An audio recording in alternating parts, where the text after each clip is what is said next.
Baiklah, pada kesempatan kali ini kami akan mempresentasikan hasil dari kuliah lapangan ekowisata bahari mengenai klasifikasi wilayah pantai dan analisis potensi bahaya wisata bahari di Pantai Citepus dan Karanghau. Next. Sebelumnya kami dari kelompok 5 dan anggota. Yang pertama ada saya sendiri, saya Abdurrahman Al-Azmi. Kemudian ada Ayun Muafirah, Bima Al-Qawidu, Van Rafda, Muhammad Farhan Zulkarnain, Ibra Rabani Dahlan, Ahmad Fauzan Aditya, Muhammad Adli, Josephine Sharlin, dan Briat Raka. Next. Baiklah, untuk yang pertama ada latar belakang. Ekowisata bahari merupakan jenis ekowisata yang mengutamakan pemanfaatan sumber hayati laut dan pesisir sebagai daya tarik utama dan menerapkan prinsip keberlanjutan dalam pengelolaannya. Konsep ekowisata bahari ini tidak hanya fokus pada aspek ekonomi, tapi juga mempertimbangkan kelestarian ekosistem dan kesejahteraan masyarakat lokal. Kabupaten Sukabumi, Jawa Barat memiliki garis pantai yang cukup panjang dengan berbagai destinasi wisata bahari yang menarik. Beberapa di antaranya adalah Pantai Citepus dan Pantai Karanghau. Kedua pantai ini tidak hanya memiliki fungsi ekologis yang penting sebagai habitat berbagai biota laut dan pesisir, tapi juga memiliki nilai estetika yang signifikan untuk pengembangan wisata bahari.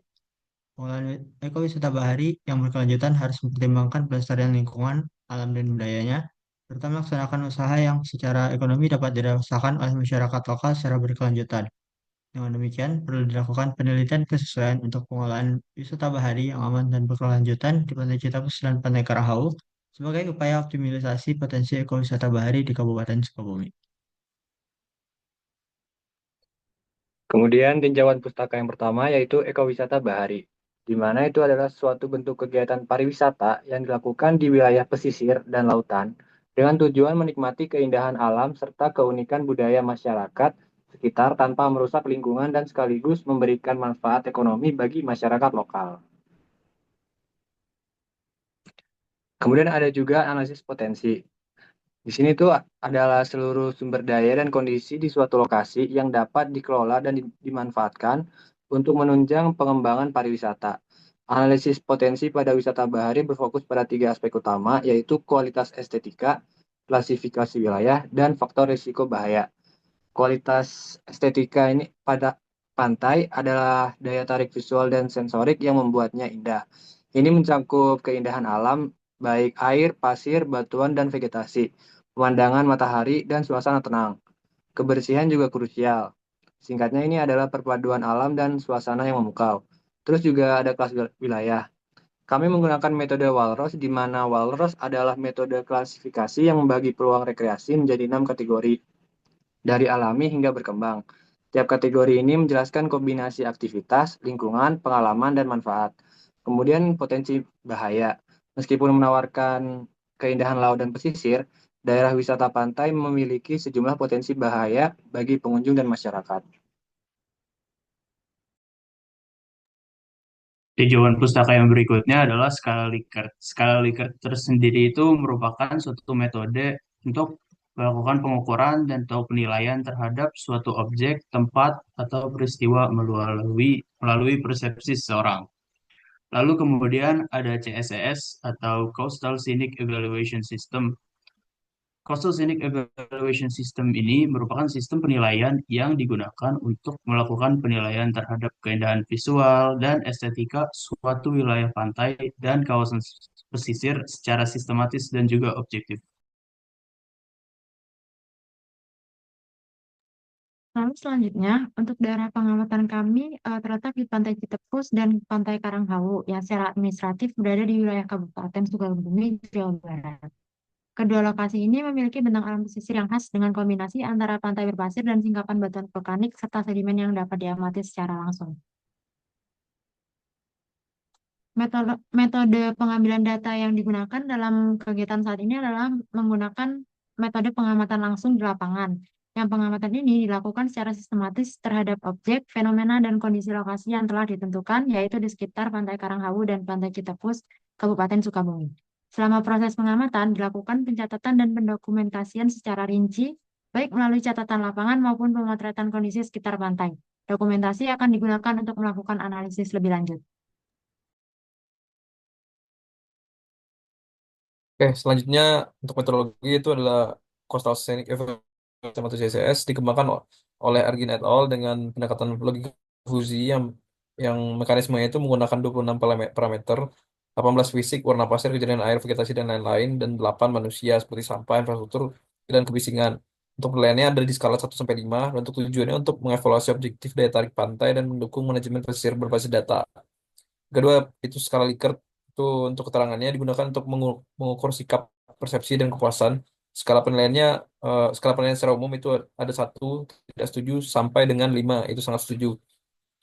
Metode ini cocok untuk penelitian sosial, psikologi, dan juga survei kuantitatif, dan hasilnya berupa skor total untuk menggambarkan kondisi. Oke, selanjutnya itu adalah pembahasan mengenai hasil Pantai Citepus.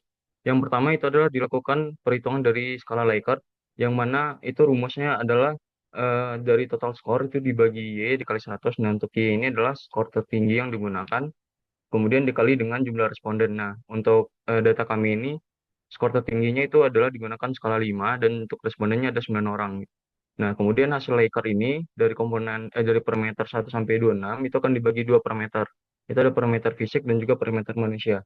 Nah, untuk parameter fisik di manusia ini akan digunakan untuk perhitungan dari indeks kualitas estetika.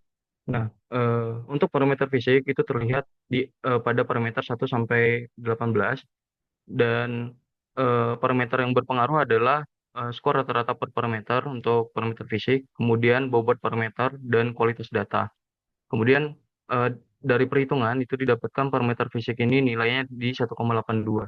Kemudian selanjutnya untuk parameter manusia, yang berpengaruh adalah skor rata-rata per parameter untuk parameter manusia, kemudian bobot parameternya, kemudian kualitas data, kemudian didapatkan angka parameter manusia itu di 3,18.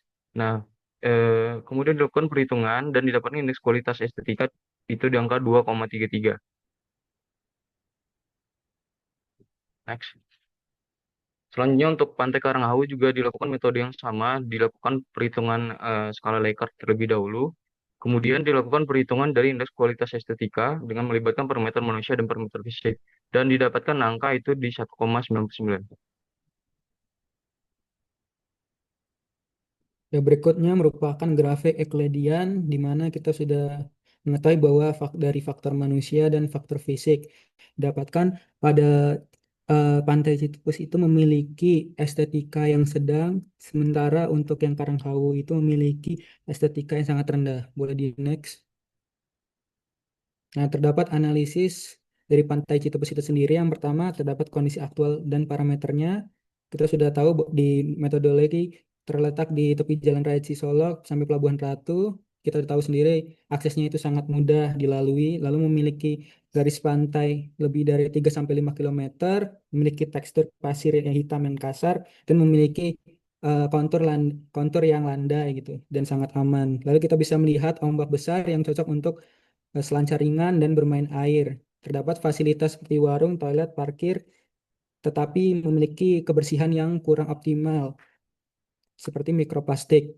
Lalu dapat analisis indeks juga diketahui dari skala Likert memiliki kategori yang cukup yaitu 53,08%, memiliki akses dan pemandangan yang bagus, tapi kebersihan dan fasilitas umum yang masih rendah. Lalu dari skala CSES ini kita bisa melihat parameter fisik itu rendah yaitu 1,82, parameter manusia itu cukup tinggi sebesar 3,18 dengan rata-rata estetika itu 2,33 dengan kategori rendah gitu. Boleh di next. Kemudian pada analisis parameter oceanografinya, gelombangnya besar, aman untuk aktivitas ringan, tapi berisiko bagi anak-anak. Kemudian kedalaman cepatnya meningkat, yaitu kurang lebih 25 meter pada jarak 100 sampai 150 meter. Vegetasi pantai masih sangat minim, hingga estetika rendah. Kemudian air laut jernih saat cuaca normal, keruh saat hujan atau badai. Kemudian ada juga analisis SWOT.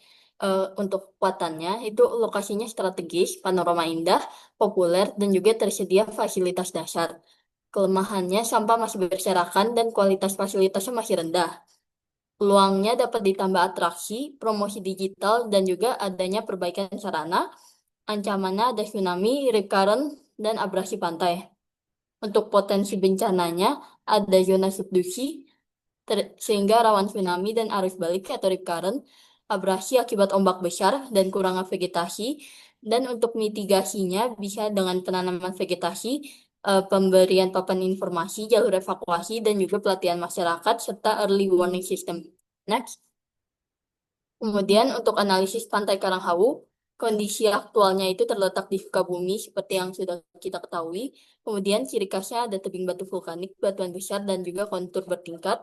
Ombak besar sehingga cocok untuk berenang, cocok untuk foto dan edukasi geologi. Kemudian fasilitas dasar yang tersedia ada parkir, warung, dan juga spot foto. Untuk analisis indeksnya, skor Likert-nya 75,38% menunjukkan daya tarik visual cukup tinggi dan juga fasilitasnya sudah cukup memadai, layak dikembangkan dalam kerangka ekowisata. Kemudian ada juga Coastal Scenic Evaluation System, yaitu parameter fisik pada 2,35, parameter manusia pada 2,46, dengan rata-rata 1,99 di kategori estetika rendah. Next.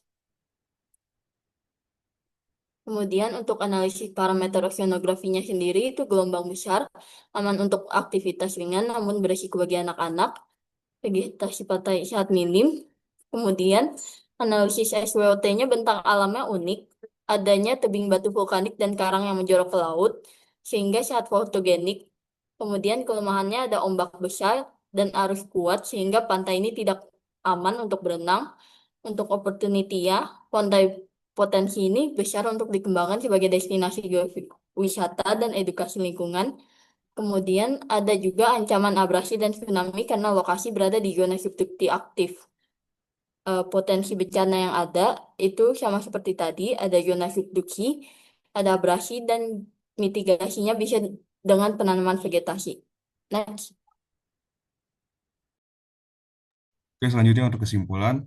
Yang pertama, kesimpulan dari penelitian kami adalah Pantai Citepus dengan nilai 53,08% tergolong cukup layak, sedangkan untuk Karanghawu 75,38% tergolong layak untuk wisata.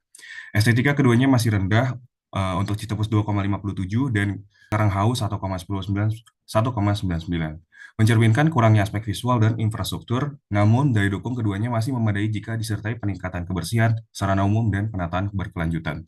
Selanjutnya yang kedua, Citepus memiliki garis pantai panjang, pasir agak kasar, dan ombak yang besar yang cocok untuk rekreasi oceanografi. Karanghawu ditandai oleh tebing batu vulkanik dan ombak tinggi yang langsung mengarah ke Samudra Hindia, menjadikannya cocok untuk wisata lanskap dan edukasi geologi. Yang terakhir, risiko fisik berbeda, Citepus rawan ombak besar dan rob, sedangkan untuk Karanghawu lebih berisiko terhadap arus balik atau rip current, dan juga abrasi. Tidak ditemukan adanya bahaya biologi ataupun potensi gempa atau tsunami di kedua pantai. Boleh next? Ini adalah daftar pustaka yang kami gunakan untuk penyusunan penelitian kami. Boleh next? Berikut lampiran dari dokumentasi kegiatan kami di Pantai Citepus dan juga di Pantai Karanghawu. Berikut kami telah melakukan wawancara dan juga ada kegiatan-kegiatan yang bisa kita lakukan di Pantai Citepus. Boleh next? Oke, sekian presentasi dari kelompok kami. Kurang lebihnya kami ucapkan mohon maaf dan untuk atas perhatiannya kami ucapkan terima kasih. Assalamualaikum warahmatullahi wabarakatuh.